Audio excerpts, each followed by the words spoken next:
Assalamualaikum warahmatullahi wabarakatuh. Perkenalkan, nama saya Rizka Rohimah dengan nomor NFP 1840100186 dari Program Studi Manajemen Fakultas Ekonomi dan Bisnis Universitas Pasundan.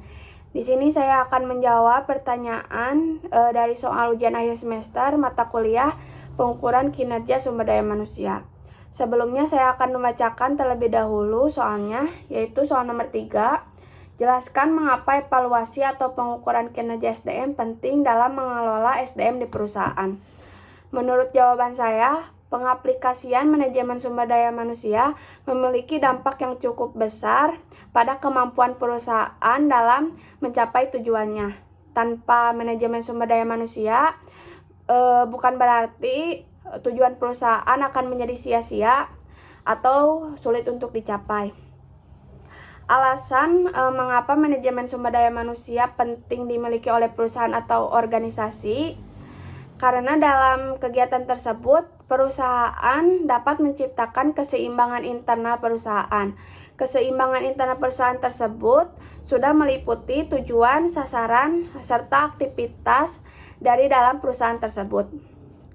Jika keseimbangan internal perusahaan sudah dimiliki, maka efisiensi dan produktivitas kerja dari perusahaan tersebut akan menjadi lebih baik.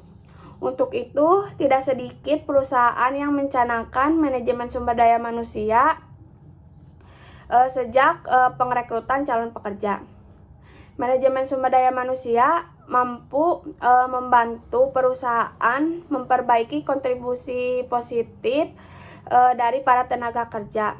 Melalui manajemen sumber daya manusia, perusahaan dapat memberikan usaha pengembangan kepada para tenaga kerja dengan bertanggung jawab secara etis, strategis, dan sosial. Dengan begitu, sumber daya manusia dapat berkembang dan memberikan kontribusi produktif kepada perusahaan yang ingin mencapai tujuannya. Yang selanjutnya ada pertanyaan nomor 4. Jelaskan tahapan yang harus dilakukan sebelum perusahaan menyusun sistem penilaian kinerja SDM. Ada 5 tahapan yang bisa dilakukan penilaian kinerja, yaitu tahap pertama perencanaan. Sebagaimana umumnya kegiatan, penilaian kinerja juga diawali dengan perencanaan. Perencanaan bisa disusun di awal tahun untuk 1 tahun ke depan. Yang kedua ada penyusunan data dan bahan. Setelah perencanaan matang, langkah selanjutnya penyusunan data dan bahan.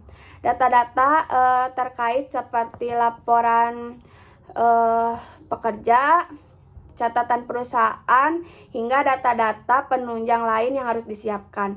Yang ketiga ada pelaksanaan atau performing. Pelaksanaan menjadi tahap pamungkas dengan melakukan peninjauan atau ongoing tracker dan umpan balik atau feedback yang dilaksanakan sepanjang tahun berjalan. Yang keempat ada penilaian dan review. Tahap ini membutuhkan komunikasi yang intens mengenai review dari seluruh proses pelaksanaan penilaian kinerja sepanjang tahun. Yang terakhir ada pembuatan laporan hasil. Laporan hasil dari proses penilaian kinerja ini selayaknya diberikan kepada seluruh karyawan atau pekerja sebagai bahan rujukan mereka.